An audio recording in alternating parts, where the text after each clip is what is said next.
Hey, that floppy disk shirt though. Honk your horn. Check it out, episode 6. Hey!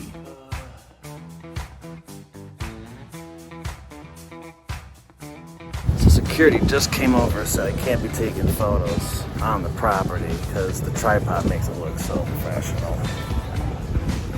But we got the shot. We got the shot.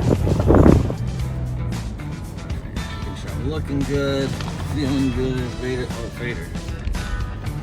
You gotta have your seatbelt on, buddy. We're rolling. Alright. Talking about Honk Your Horn, Season 3, Episodes 6 through 10. The second half of Season 3. If you haven't finished Season 3, you should probably watch that before this because there's going to be a ton of spoilers. The nice thing about the second half was there was no... We could basically do whatever we wanted. It was kind of like a... like I could get really creative in the things that we do and we say. The first half had such a goal, like an end game. It's like, okay, we're starting here and it has to end up here. How do we get from here to there? Things had to happen. Locations were very important for the first half. There was a lot more pressure.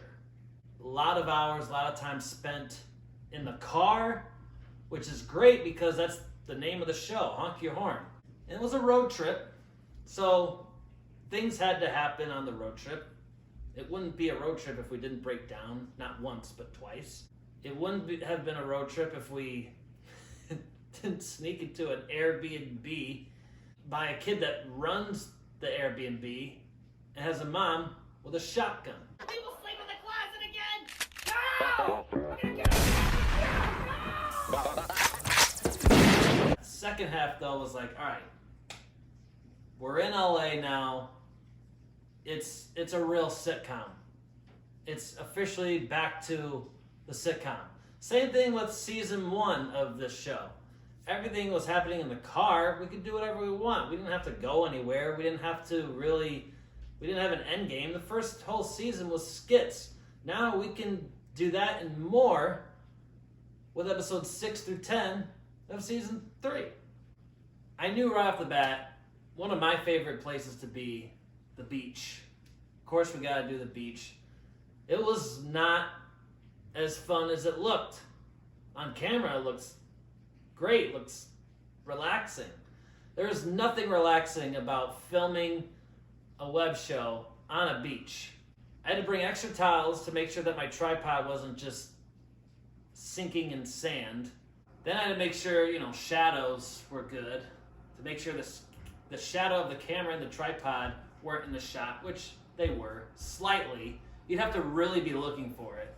But it's there.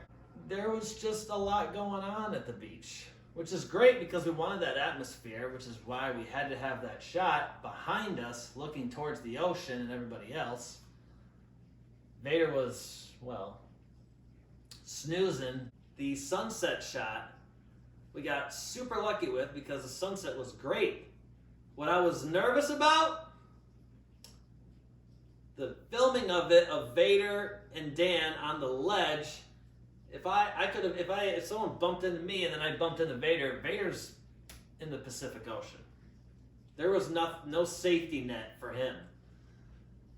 My production friends would kill me knowing, you didn't have a safety meeting with Vader before doing this scene? You didn't put a harness on him or something? He's the product. He's the number one on the call sheet. Could have ended up in the Pacific Ocean. Didn't. I also realized I probably shouldn't be wearing these glasses in the interview. There's probably a big glare off of my glasses. Yikes. On set of episode 6, going to film our sunset scene on the beach. Going up the river walk. Not a river walk, we're not in Chicago. It's the, I don't know. And of course, there's a lot of people on the pier. That was the word I was looking for, pier. To Friday night, but this is the look that we wanted. We didn't really want a dead beach scene, because then it just looks boring. We wanted a lot of people as, you know, free extras, right?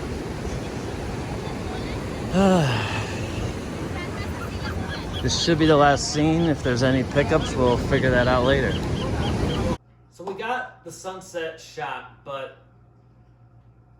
we had so much background noise, and I was nervous because I'm like, we're in public right now. This is still a kid's show,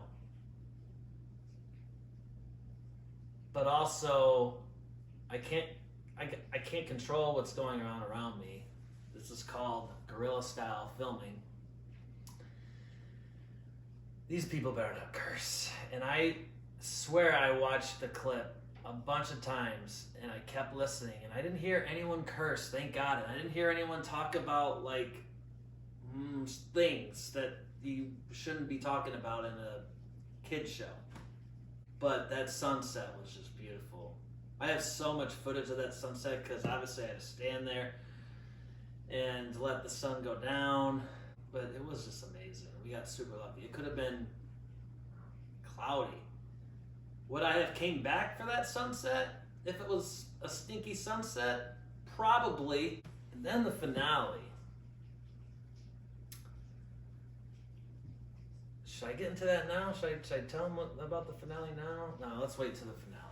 So throughout this whole process, I film everything. Everything.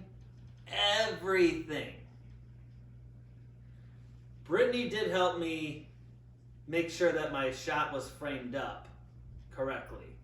I'll give her credit for that, absolutely. There is one shot, though, that I absolutely had nothing to do with, or I should say that I did not film at all, and that was the Vegas flashback. When the camera actually has some movement, kind of sets the scene, and then it goes to me and Vader chilling on a bed at the Flamingo Hotel. That was a great day, by the way. That was so fun. Vegas, the first go around, was shot in May of 2021, way before we even started airing season 3, months before that.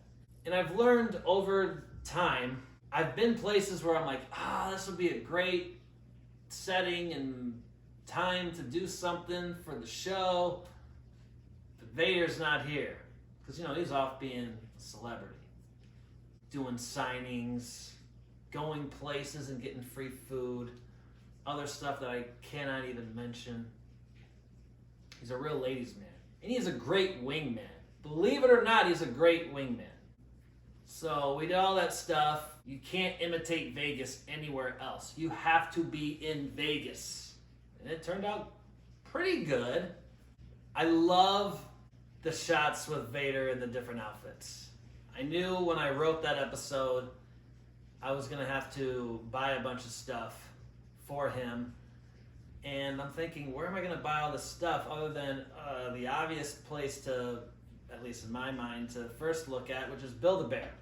I don't know if I want to mention the mistake in that scene / episode because I'm so mad about it.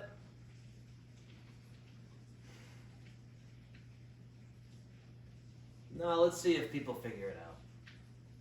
I don't want to mention it. Not going to mention it. Right?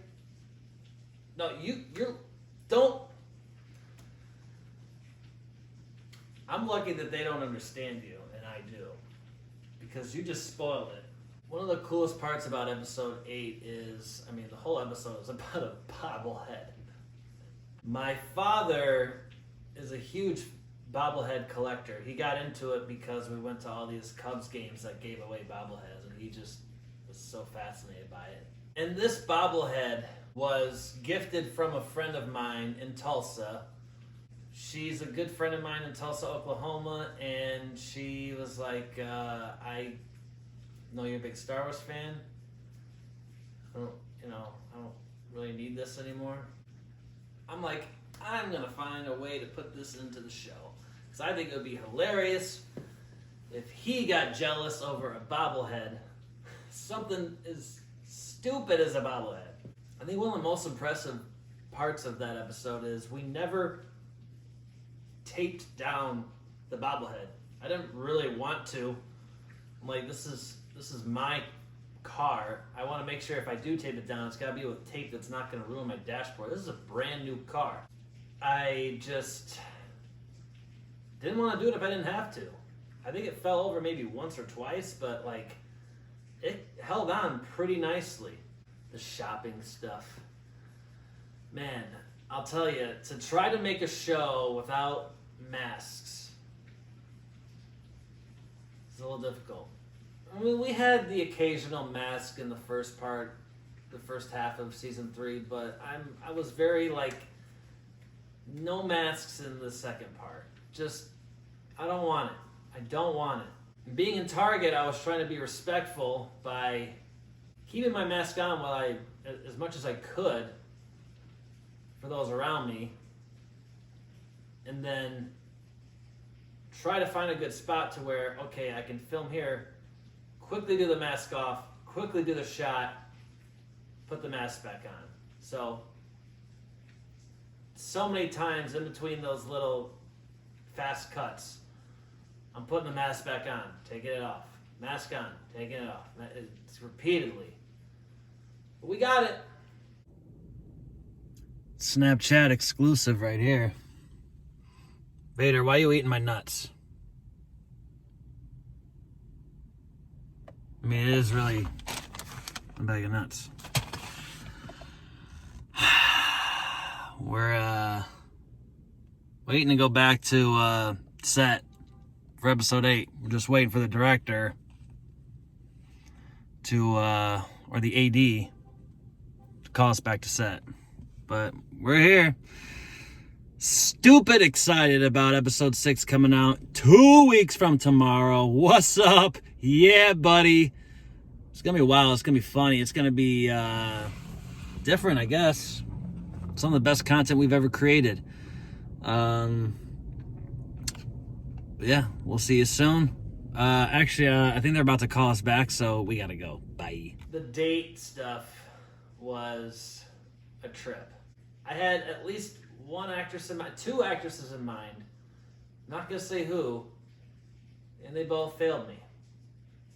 This is why doing this show is so beautiful, because when it's just me and him, I don't have to rely on anybody. And then I have an episode where I need one person, just one person. No one else is available. And I'm just like, this is a pretty fun, cool episode. I wrote the episode already, and I planned out, okay, like this would be a great episode to drop during that time, Valentine's Day. So why not drop it or airing Tuesday, so it's the day after Valentine's Day. It took my good friend Jenny from Chicago, shout out to you, Jenny, much love to you, I miss you, who happened to be in town. She just happened to be in town. I'm like, listen, I really need a favor. I need you to play this part. Please. Please. And she was great about it. She's like, yeah, we'll make it work, whatever. Like, that's, we scheduled a day. Like, this is my time that I'm free. I'm like, oh my gosh. We filmed that like less than a week before airing, I think, too. That whole episode was filmed in like less than a week. Now, the Vegas material part 2, my absolute favorite. The music, the shots we got, that was during a production that I was on that happened to be filming in Vegas. I was there for 7 days. 4 or 5 of those 7 days, before going to set, I went out and I shot stuff. The first stuff was great. I love the idea of it where they wake up in a hotel room and they're like, wait a minute, why? We checked in the Caesar's Palace and I'm looking right at it. Where are we right now and whose room are we in? Funny stuff. Definitely a hangover moment. And more hangover moments the second time around. They steal an SUV. They're doing a bunch of gambling. They're drunk on the street. They fall on the ground. They puke. And then the ultimate shot, the most nerve-wracking shot for me, waking up in the middle of an empty, mostly empty parking lot in Vegas in just my boxers. But that was the money shot. That was like, oh my gosh. Like, I really did that. We got so many more shots of the strip. Like, the first part was just too much. Like, I stayed too much by, like, Flamingo, Caesar's Palace. And we got the Bellagio shot. That was great. That took, like, 30 minutes because I did, like, 3 different showings straight. And it took me 3 shows to get that one shot. And so I didn't think I needed to do another Bellagio fountain shot for the second half. I wanted to get more of the stuff I didn't get the first time. We were lucky enough to use a card table. You can't shoot footage at a card table, so I took the advantage of that and just did it. It was great. I loved it. That Vegas stuff is mwah, beautiful. Probably won't have to do anything else in Vegas ever again for this show. But who knows? This is Honk Your Horn, and there's a season 4. And these guys are idiots and reckless, so you never know.